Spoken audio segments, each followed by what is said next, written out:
Okay, so Super Tuesday happened. We're going to talk about how horrible the news covered it and the bias they have. But first, I want to read you something written by Dore Sabastiani from the University of Colorado, Denver.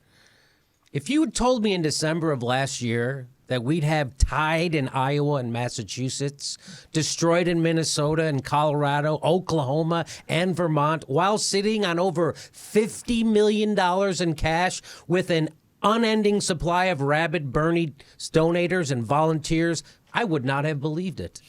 I also would not have believed that Bernie would still be polling at numbers against the GOP that are like nothing I've ever seen in politics. I would have been surprised to find out that Hillary's only strength seems to come from the most benighted states of the Deep South, and that her campaign would have to desperately try to spin Southern strength into an appearance of inevitability.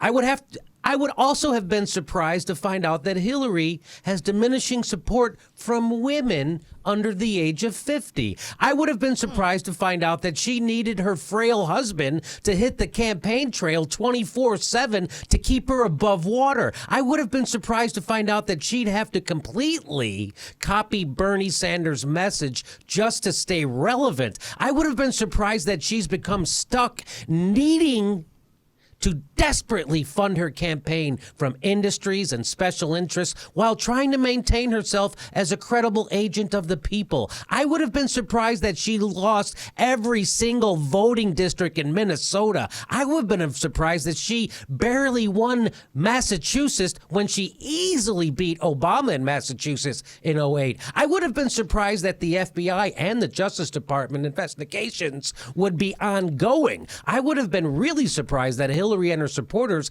hadn't found a more compelling argument for her than just her experience and her gender. I would have been surprised that Hillary supporters would have to rely on an empty, ill-informed idea about super delegates to try to stem the tide of Bernie support. I would have been surprised to see fellow Democrats stoop to these levels in desperation. This whole thing is surprising. Feel the burn.